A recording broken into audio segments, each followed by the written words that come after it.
Ang alien na pasmado ang bunganga. Beep, beep, beep, beep, beep. Ang tagalupa na viral ang mukha. Bip, bip, bip, bip, bip. Bumibip, bip, bip, bip, bip, bip, bip, bip, bip, bip, bip na ba? Ang lahat, Martian, Beep, beep, beep, beep. Enrico Pañero, Bip, bip, bip, bip, bip. Beep, beep, beep, Bip, bip, bip, bip, bip. Bip, bip, bip, bip, bip. Tik sila, tik, tik sila, beep, beep, beep, beep, beep.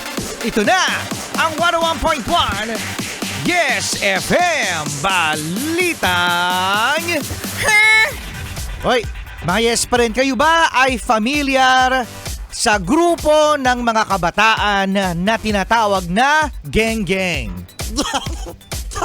Geng, geng. Ang cute. Ang cute-cute, no? Geng Geng! Geng, geng.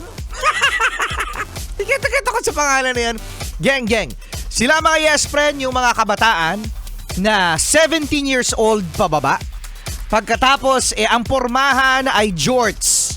Ano ba, Martian, ang jorts? Ang jorts, yun yung naka-jeans na short. O yun, naka-jeans na short. Isa yan sa mga requirement ng mga geng-geng. At ano pa? Printed na t-shirt. Yun, printed na t-shirt, naka-jeans na short. Pagkatapos, Pwede din yung kanilang pang-ibaba ay baggy pants. baggy pants. Ibig sabihin, Mga loose pants, mga maluluwag. ayun, no? Tapos grupo. Grupo sila mga yes friend, no? Composed of mga 3 to 10. May bilang talaga. May bilang talaga, no?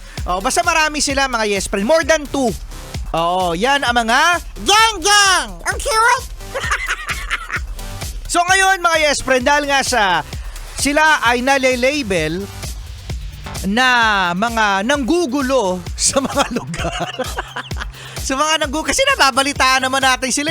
Yung kapag nagtitigan, yung dalawang grupo ng geng-geng, ano mangyayari? Di magdadangdang.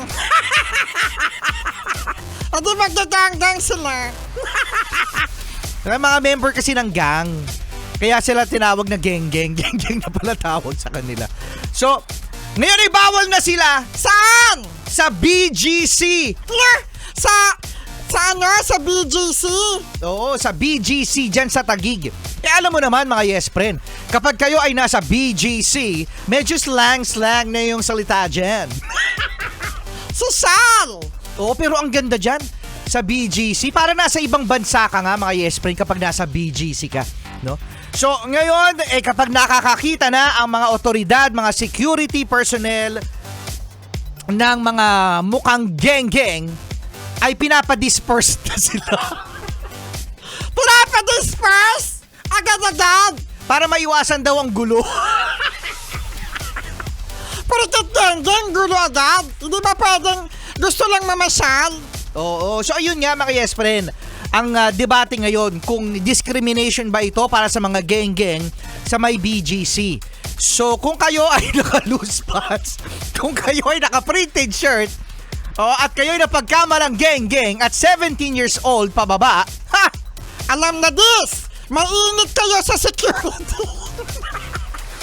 May init kayo sa security. Oo, no, kasi merong mga menor de edad na dinadampot, no, ng mga pulis dahil sa posibleng manggulo sa isang lugar, no? At pinapasundo sa kanilang mga magulang. Sinasabi ng pulis, Nasabi sa pulis sa geng-geng, sinong mama mo? Sinong mama mo, ha?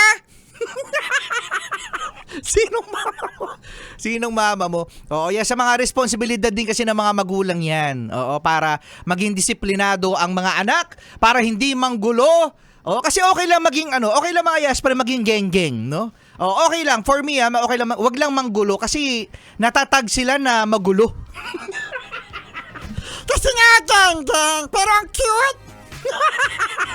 Ang cute-cute ng pangalan nila, geng-geng. Gusto mo maging geng-geng? Gusto ko maging geng-geng. Geng-geng ko pala.